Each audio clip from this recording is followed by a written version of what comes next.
Hello everyone, we are starting this course Strategies for Sustainable Design. So I welcome you all.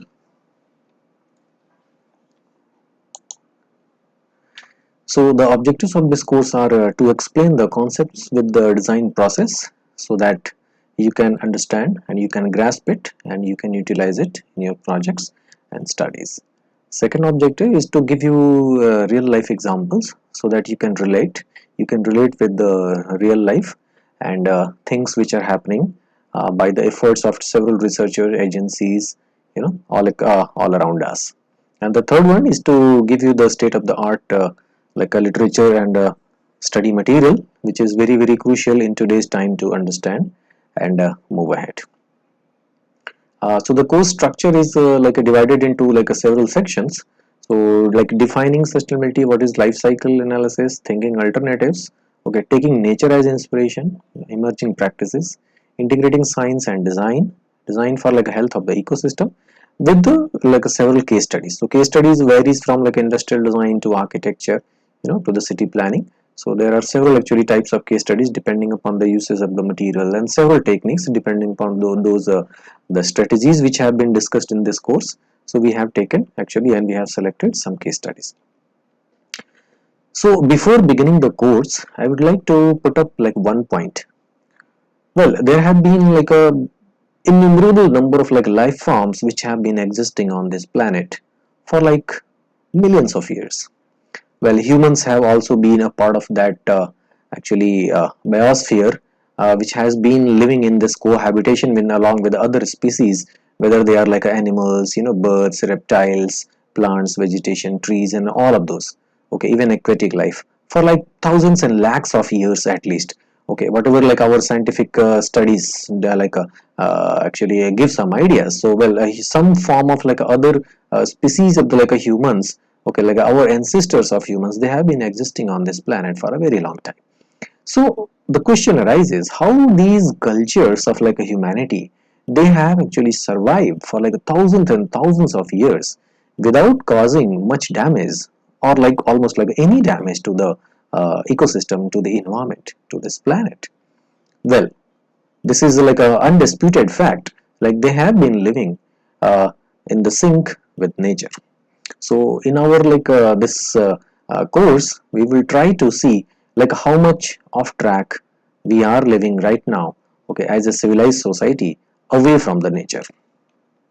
So if we see like the impact of science and technology on any place, any one place, any given like ecosystem, so it is like tremendous. So it is illustrated over there with this like a sketch, like what is the impact before industrialization, okay, what happened during that industrialization period or imperialism, okay, and what happened like in the afterwards.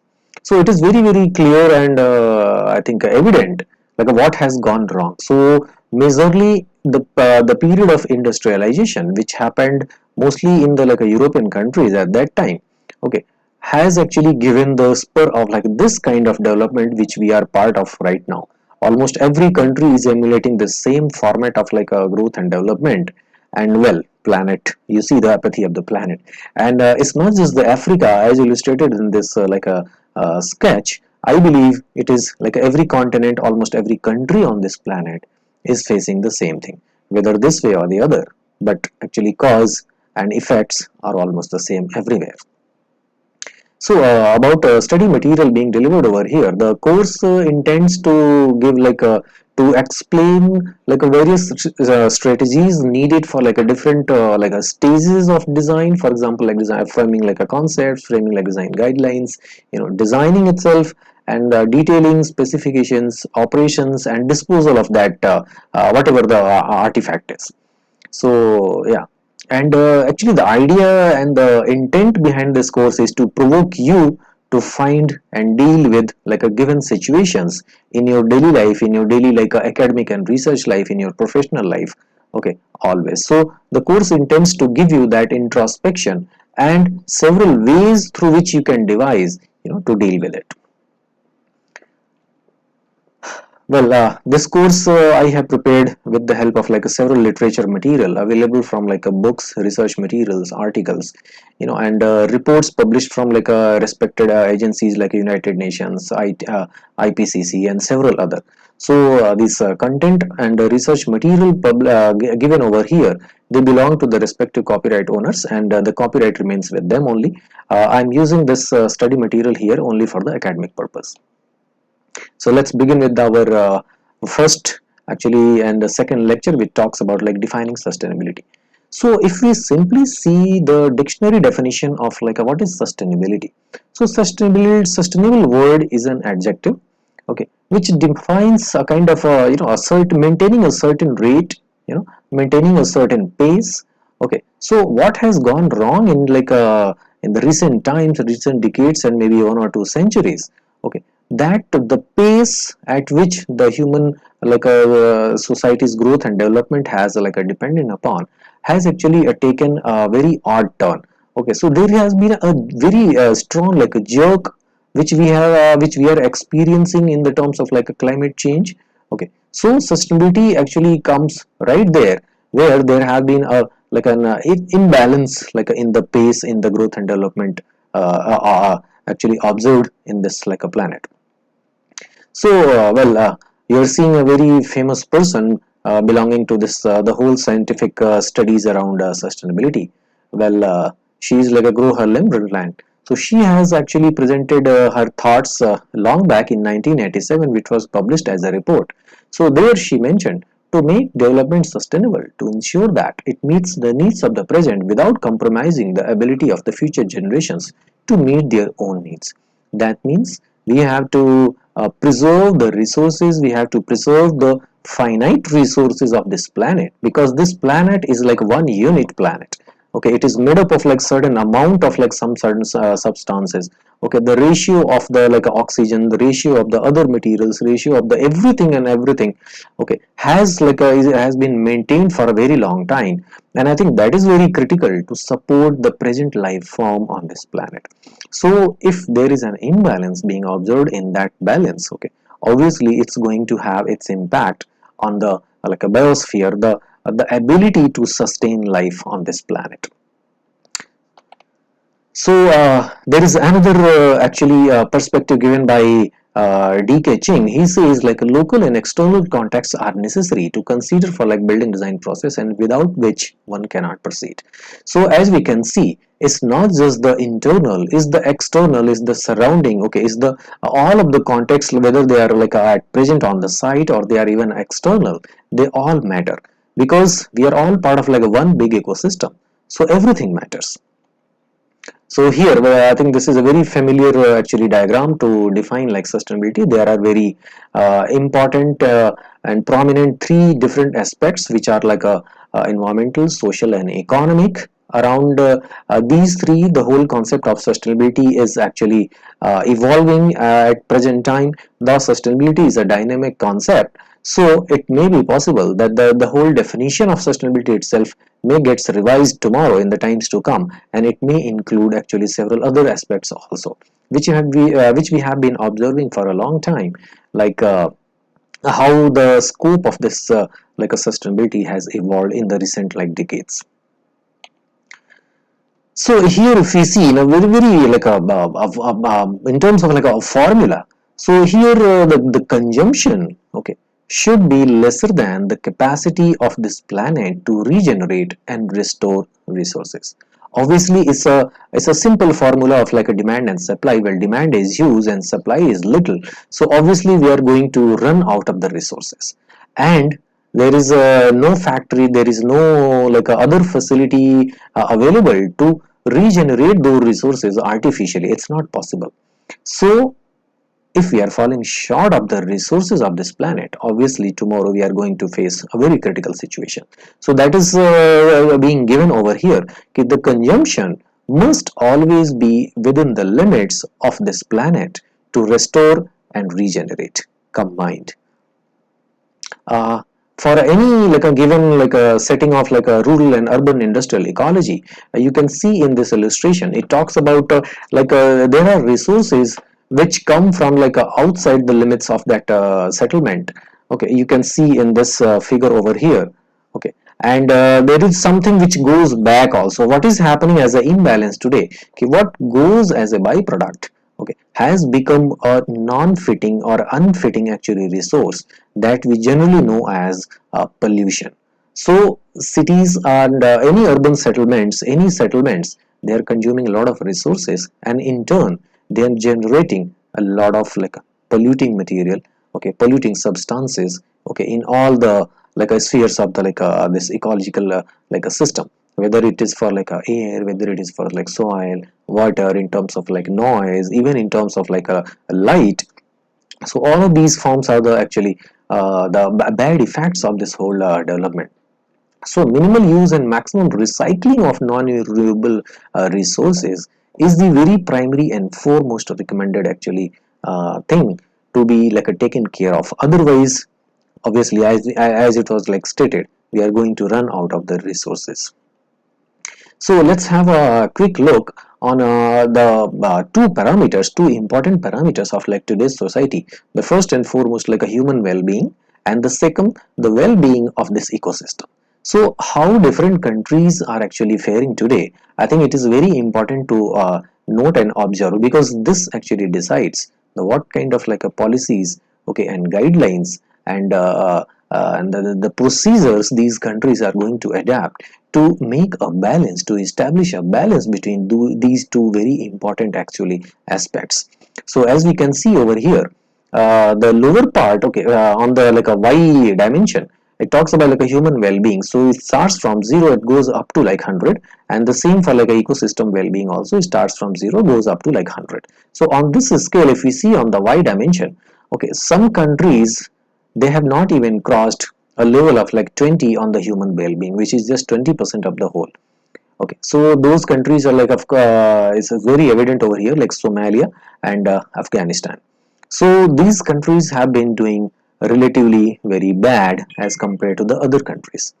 So on the other hand, if we see on the like a x dimension, okay, so this country Somalia, which is doing very bad on the human well-being, is doing relatively much better on the economic well-being. If you see the countries like India, okay, they are doing fairly poor, but on the sustainability also they are not so good. Countries like if you see like Norway and Sweden, they are doing much better on like a human well-being. Well, they are almost like topping the list of like a human well-being countries. So Japan, Norway, Sweden, Germany, USA, and Spain, they are actually qualifying in a group for like a having a better like life situations, better conditions for like a survival in their own countries. On the other hand, on the if you see on the economic well-being factor, Sweden is doing better in that group, but Japan and Spain, they are not doing so good. So that means there is a correlation we can see. If there is a like a advanced country who is handling like a human well-being in a much better manner, okay, they are somehow unable to maintain the balance on the ecosystem. So it's a kind of a correlation which we are seeing, which is inversely going. So we will see in the like coming lectures like how this is being done, how what is this procedure, what is this phenomena, how is it happening.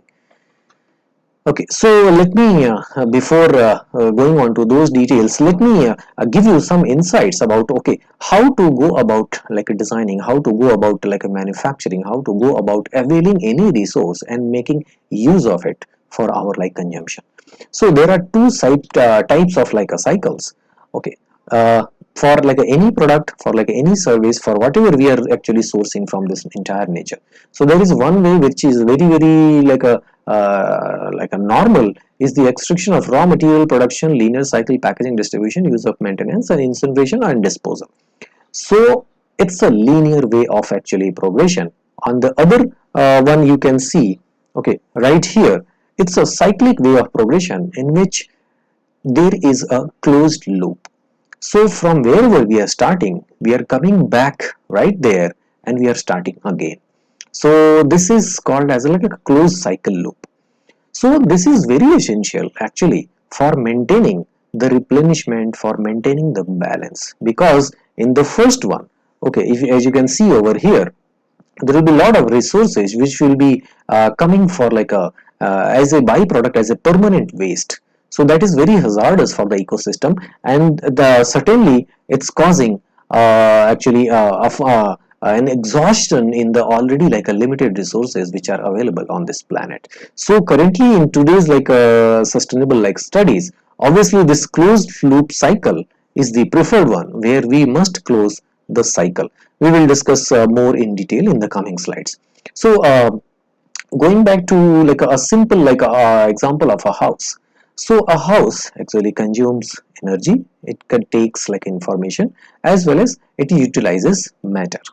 So energy again like a consumed and it comes back to it, matter again goes and comes back to it, but information is one thing which flows like a outside. Okay, we take actually cues from the, we take the knowledge from it and we utilize it elsewhere. So we must actually close this cycle except the information part, from where like for example any research, any studies are happening over here, those in today's time are able to utilize elsewhere also. So let's see like how these the game of like resources and this consumption has actually outpaced the supply part. So on this like x-axis you can see this is a global million square kilometers. Okay, so it talks about like how much like we as a human species have exhausted that actually the capacity of this earth. So in terms of like a capacity of the resources, this we measure in the term of like a biocapacity. So area into bioproductivity. Bioproductivity is like a capacity which a particular place or a particular region actually produces in a given time. So if we multiply by the area, we will get the overall like a biocapacity of that place. So biocapacity is a capacity which is able to with the help of which we are able to get the resources. Okay, resources like minerals, resources like water, resources like soil, earth. Okay, vegetation based actually, plant based actually supplies. Okay, animal based supplies, there is all sorts of like supplies. So combined to them all, we know it as biocapacity. And on the top part if you see over here, okay, so it says like what is the ecological footprint of like our planet right now. So that is there is actually a formula given to understand that population multiplied by consumption per person multiplied by resource use intensity multiplied by resource use inefficiency, so it equals to the ecological footprint of any given place. So currently with the study of like this from year like 2008, okay, it has already overshot the biocapacity by 79 million square kilometers. So that means our one earth today in terms of like this rate of like consumption has already fallen short by these many like square kilometers, which is very absurd. That means the consumption has already exhausted the pace at which these resources can be supplied by this planet earth. That means with this rate, one earth in today's time is not able to meet the requirement of different resources. That means, do we need more number of earths? Are we going to populate more earths? Where are those new earths or extra earths? We do not have. So how this balance is going to like take place is the actually question, and that is why we are here to discuss like how we can bring back our like rate of this consumption to the normal, where it equally matches, or even it should in the ideal conditions it should be lesser always for the like a biocapacity of this planet. So if we bifurcate actually that diagram into like a different elements, okay, different like a unit things. So carbon is the one thing which has already exhausted this threshold, and it has gone quite high. So you can see it has already crossed this the limit in, I think, in before like a year of 1971, and currently it is almost nearing the double, because this data is till the year of like 2012 only. So I'm sure it has reached almost the twice of the 1 unit of like a equilibrium.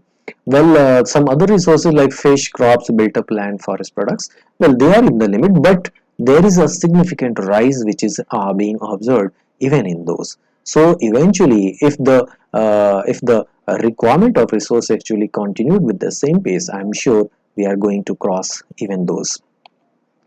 So what are the main environmental issues over here? So if we see in generic terms, there is a issue of like a global warming, there is issue of like pollution, okay, the pollution, the issues of like various other like natural elements which are the part of this whole like a planet earth, and they have been the very important actually factors to sustain life in different forms as we can see it in today's time. So that is like a ozone. So ozone depletion is one phenomena which has caused like a severe distress on the species of this planet, like how they are going to survive in the future. And of course the water, different other resources, deforestation, soil degradation, okay, waste, extinction of flora and fauna, and of course the tremendous growth being observed in the population. Population is one very important factor over here, because population is the one important thing which is increasing the demand of every resources. More number of mouths, more number of food is required. More number of bodies, more number of clothing is required. More number of like a humans, more number of shelter and housing is required. So obviously, if we multiply with the number of growth of like the people, okay, so the number of resources is also applying like a tremendously. And in the recent times, it is being observed like the consumerism has also increased. The per person like a usage of any resource, what it used to be earlier like 50 years ago, has multiplied by manifold in today's time. So the number of increase of the person as well as the number of like a uses of like a resources, so it has, as a resultant, it has grown actually very fast, rather like a exponential growth has happened actually over the time. So these are the actually major environmental issues being observed in today's time. Slowly and steadily, we will discuss more in detail in the coming lectures. So global warming is a phenomena which is happening right now in the recent decades, as the average temperature of the earth itself is rising by few points. Okay, so there is always a there has been always a maintained level has been maintained for like a several like centuries and thousands of years. Well, there have been a cycle of like temperatures going up and coming down. Okay, so that happens at the scale of like a million years. So well, that has been the part of this earth cycle before also, but in the recent times, the span the rate of the increase of the overall temperature, the global temperature, has risen tremendously, and that is like being deciphered as the which is happening for the first time in this all of these years. So whatever the records which are available from the like ancient times, this phenomena is happening for the first time like in a very short span of time. The average global temperature is going to rise.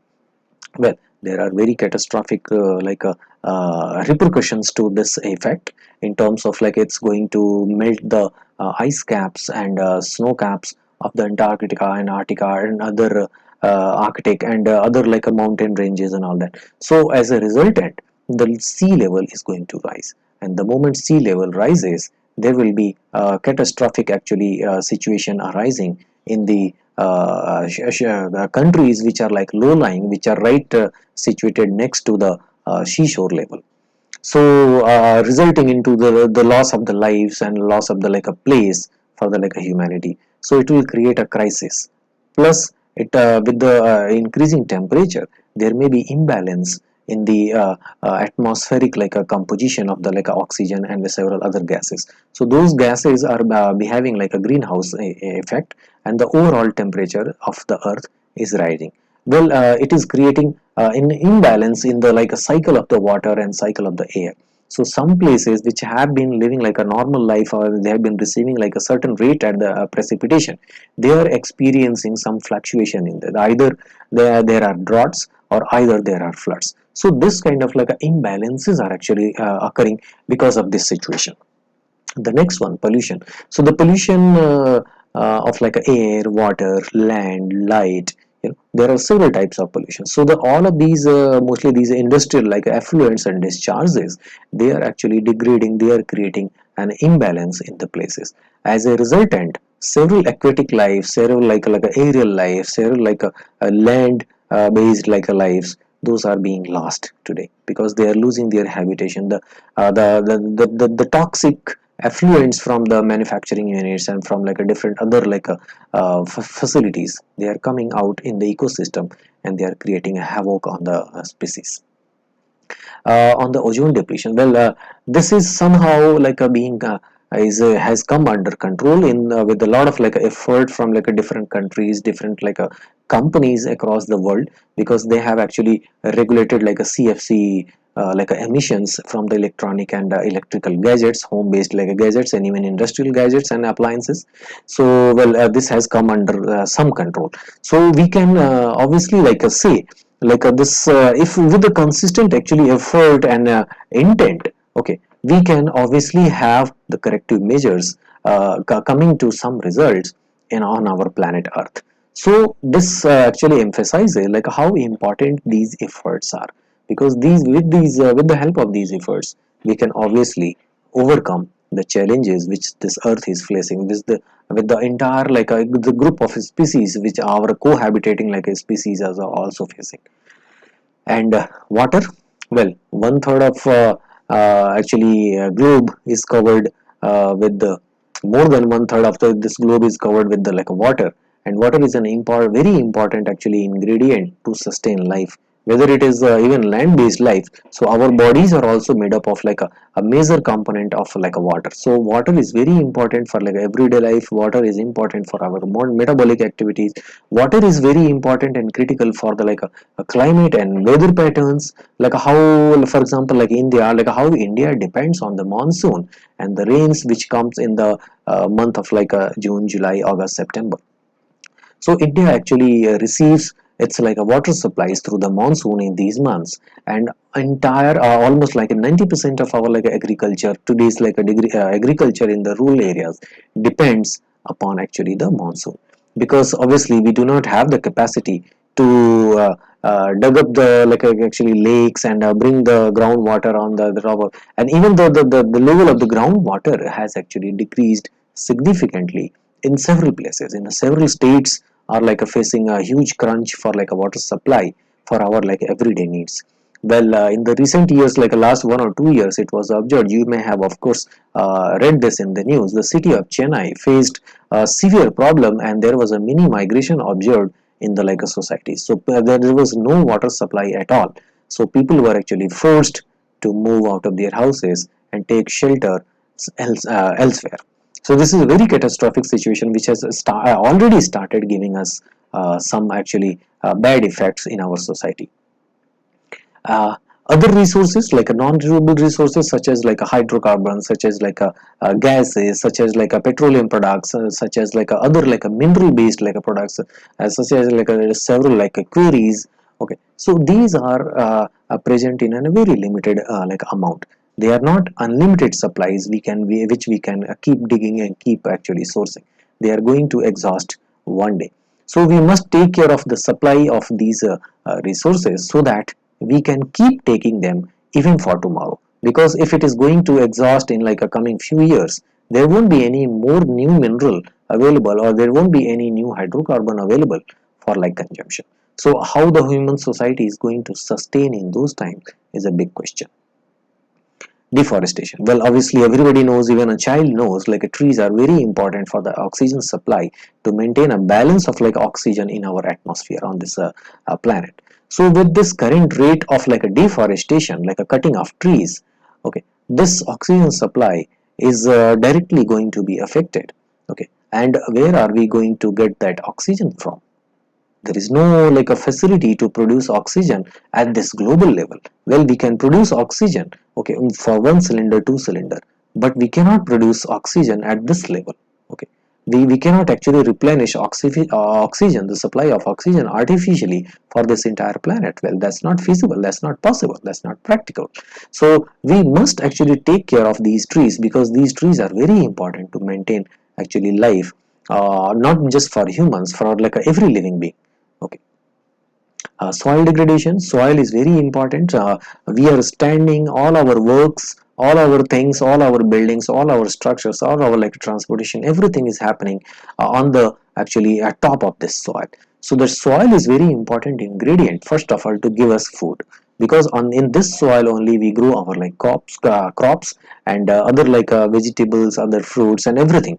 Okay, so we are very much dependent on this soil, and we must not degrade it, because this is not going to give the desired yield in terms of like a agricultural produce. And the waste, well, there are like a huge amount of like a waste being generated these days. Okay, cities, you may have seen like a artificial like a mounds which are coming up, artificial hills which are coming up in the cities, on the outskirts of the cities, and there are low-lying areas which are just being filled with the huge amount of trash. They are as good as high as a small like hillock or maybe a hill. So this is the condition. If you go to like a New Delhi, there are three major actually landfill sites which have come up in the like a recent decades on the outskirts of like a city of like a Delhi and New Delhi, which is very bad, because if you cross from that area, so they actually have created a very bad atmosphere for a good like a comfortable living over there. They create a lot of like a, they actually create poisonous gases, poisonous like substances. Okay, the concentration of actually different elements and compounds which are hazardous in nature, which cannot be actually decomposed, which cannot be actually degraded in a short span of time, they have all been gathered at one place for in a very high actually concentration, so which is very bad. So we must actually take care of like a waste. So the first and foremost actually way is to minimize the amount of waste itself, and then the second could be recycling and reusing it. So we will go through these strategies in the coming lecture, like how we can take care of the waste generation. Okay, the second last one is the extinction of flora and fauna. So all of this post-industrialized actually era like effects, there have been quite a much impact on the different like living species of this planet, like birds, animals, reptiles, aquatic animals. And as a resultant of like a toxic chemicals and imbalance in the like a temperature, imbalance in the like a climate and overall like a weather pattern, okay, they are actually facing a very difficult situation for their survival. So their new beings, their eggs, their newborn actually babies, they are unable to survive in such an inhospitable actually situation. As a resultant, they are losing significantly their population, and several of the species in front of our this human society in the last 150 years, they have actually kind of vanished from this planet for forever, which is very unfortunate. Like how this one species like us humans, homo sapiens, are causing such a catastrophic situation to create imbalance on their planet, and as a toll, several other species who are equally deserving for this to live on this planet, they are losing their lives, they are losing their entire species to this kind of effect. Well, of course, as I emphasized earlier, population is one thing which is creating like a such kind of demand. So population is the first and foremost culprit thing which comes under the sustainable studies, and so the how population can be controlled, and as a resultant, every like consumption, every like a need of the resources, every requirement of resources can be controlled. So let me give you some figures, like the number of middle class consumers. Okay, so it is being expected it is going to triple by year 2030. So as you can see on this graph on the right hand side, the overall like a world's like the number of like the people with income range between US dollar 6,000 to US dollar like 30,000 is like around 3,500. Okay, and this is in the like a millions of the people. And if you see like there are like two big countries, well, of course our own country like India and China, which are the major actually contributors for the percentage of population at the global level. So we like India stands somewhere close to like 1,500, China somewhere stands around like 2,000, and the rest of the world minus India and China stands somewhere around 2,500, and the entire world as a like a one unit stands somewhere around 3,500. So there is a projection. If you see the coming years, okay, this percentage is going to like will decrease with a lot of like a effort being made from like a government and governmental agencies, okay, our health sector, okay, to control the population, to bring the population at a check, where the number of population which is the number of people who are being born, okay, every year should come to the closer of the number of people who are dying like every year. So a static rate of growth can be maintained in terms of population. So this is very important, because as the number of consumers, as the number of like mouths are rising, well, the amount of food required will also have to rise. But the question is, with the limited number of resources, whether it is possible. So let's see, this actually chart shows the relative estimated value of like a low income market sectors. The total consumer expenditure in these sectors equals $5 trillion. The size of each segment on the graph reflects its share of expenditure among low income consumers. So in this one, if we see, food is the first and the foremost item which is like a taking the huge space. I think more than 50% is taken only by food. Well, of course, the number of like a people are rising, and the basic requirement is to feed them. So, and after that, there is like housing, the need of energy. Okay, so the per person consumption of energy has also risen significantly in the recent decades. So almost like every electrical, electronic gadget, and every kind of like appliance, even with this computer on which we are actually making this video, and we are reading and learning this, okay, is also consuming a lot of power.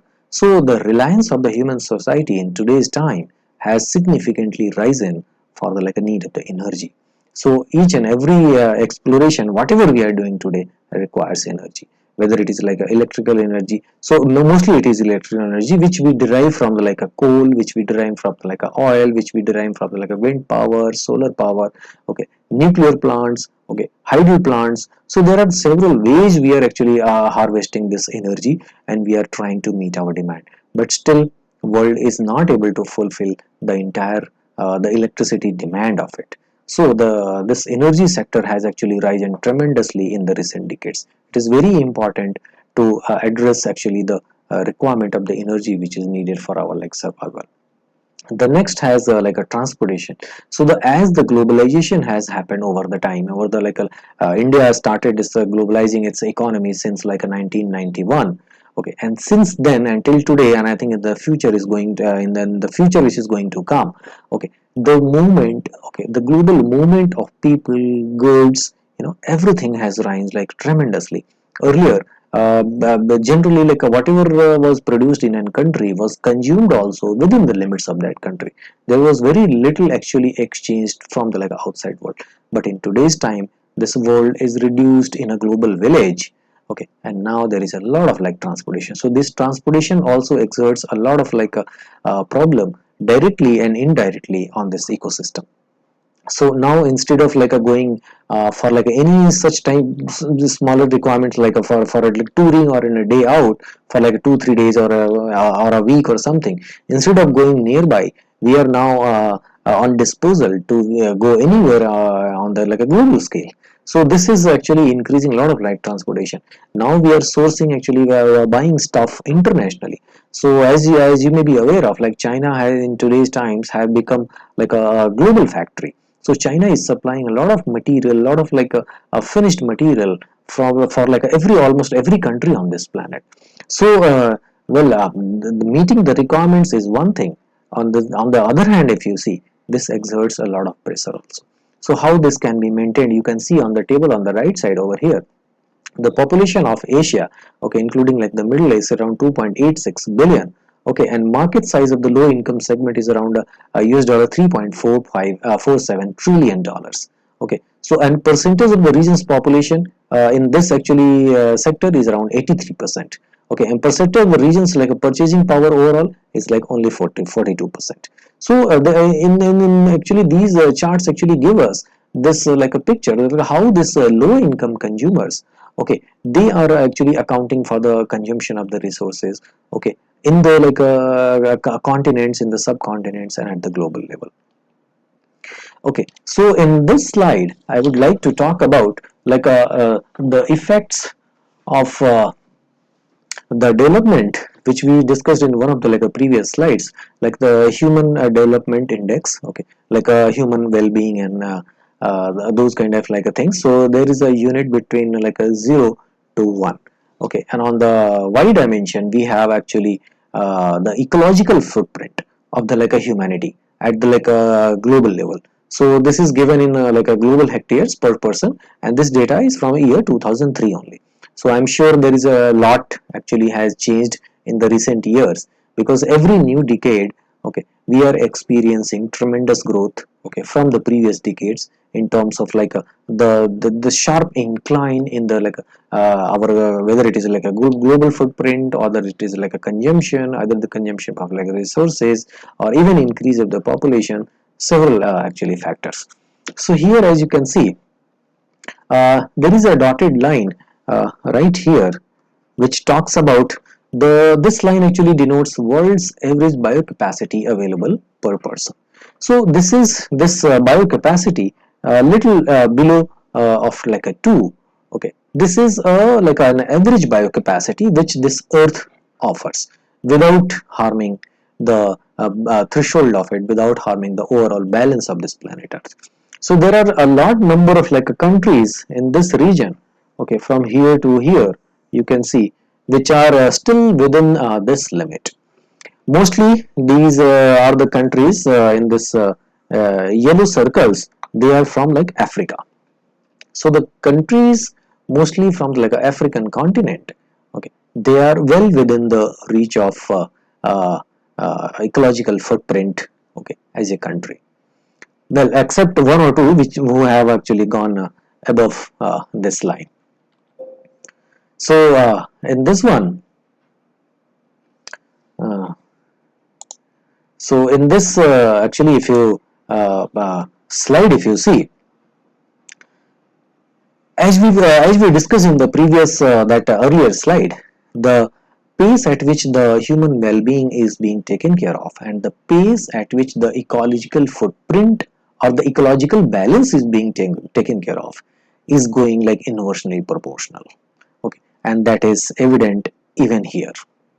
So mostly these the countries from like Africa, well, we generally know like most of these African countries, they are not doing so good on like economic terms, okay, they are lagging behind. Even there are some countries who are faring very bad on like even being able to feed the citizens, the people of their country. So as a group of like country, if we see as a continent, Africa is far behind in terms of like a human development index. Okay, so Africa in a group is doing the bad among all the continents.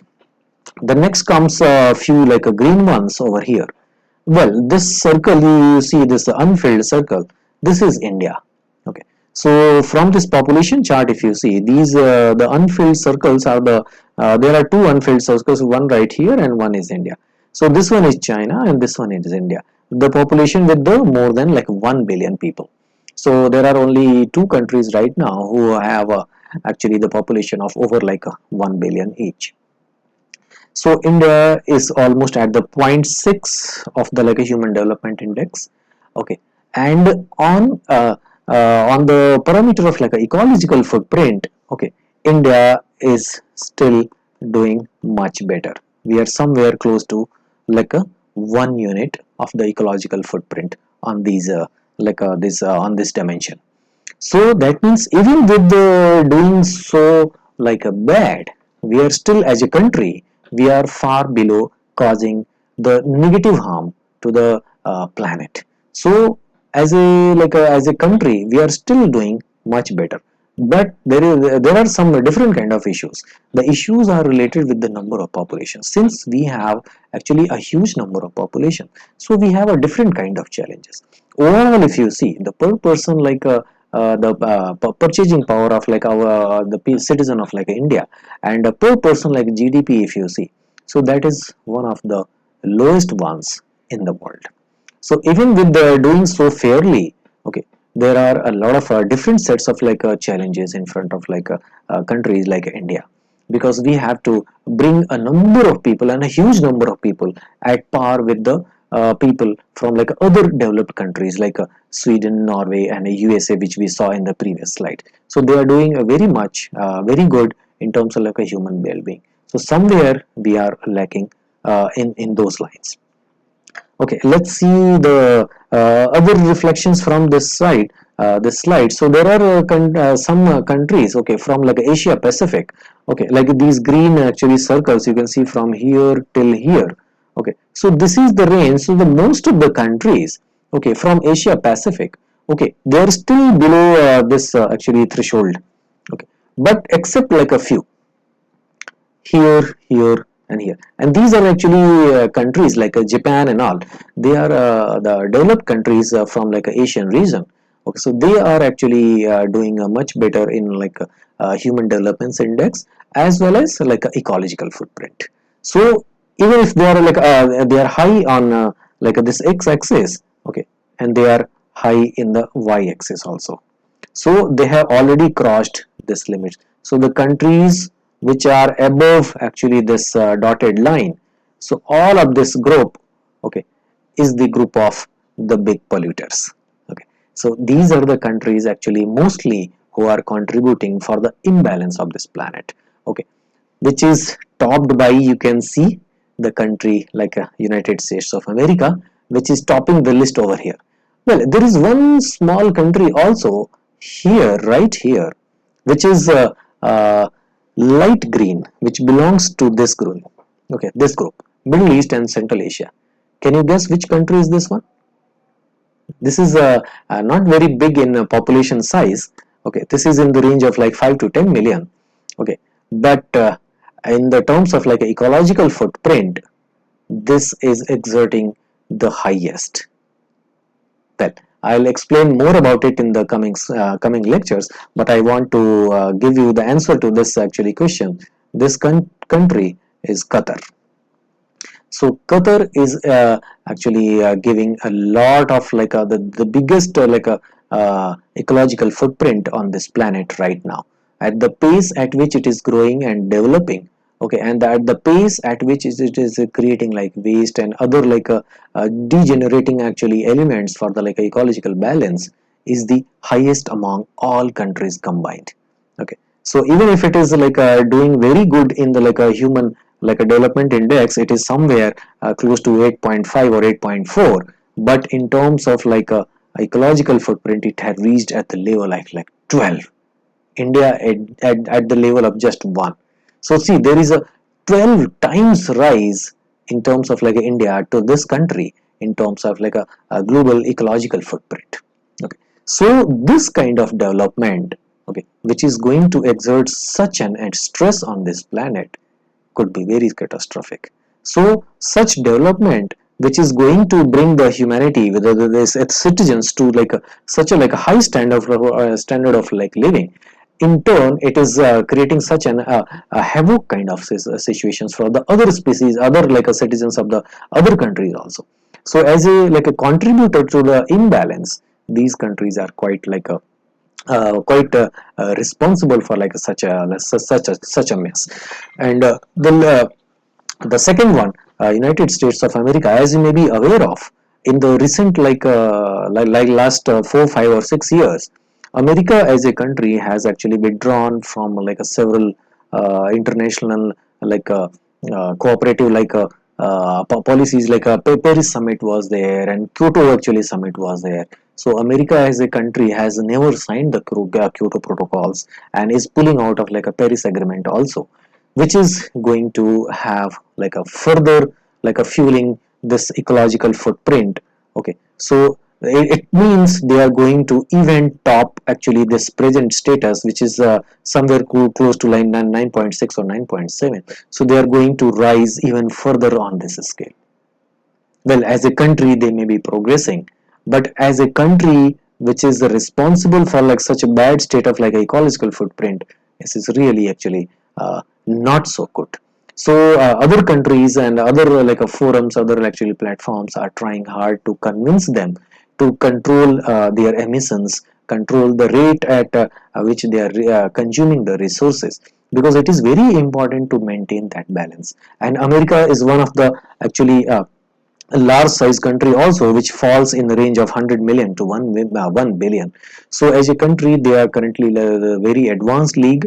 Okay, and their actually footprint is also very large in terms of like a number of population and overall like a resource consumption.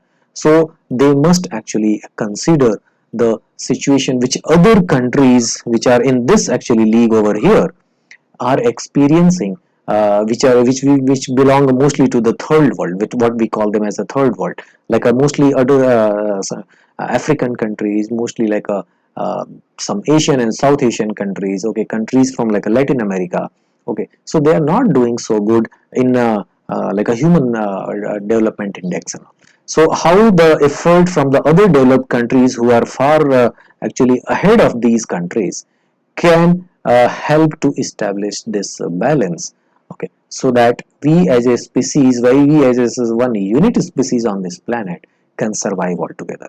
Because at present, though, even if we are like divided with the politico administrative like units such as countries, okay, but as a species, this planet or the ecological like imbalances, they are not going to affect us based on our like a country or the citizenship, okay, they are going to affect anybody and everybody.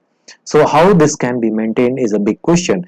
And countries which are responsible for these, like if you see this, China has also has crossed this threshold over here, and there are several other countries from like this blue group belongs to this Europe and non-European like non-EU countries. So mostly like European countries and non-EU countries, they have also crossed actually this the limit of threshold. So as a group, if we see mostly like these EU European countries, okay, and these red ones, Latin America and some Caribbean countries, and of course the North American countries. So these actually group is majorly has actually impact on actually this y dimension actually measure.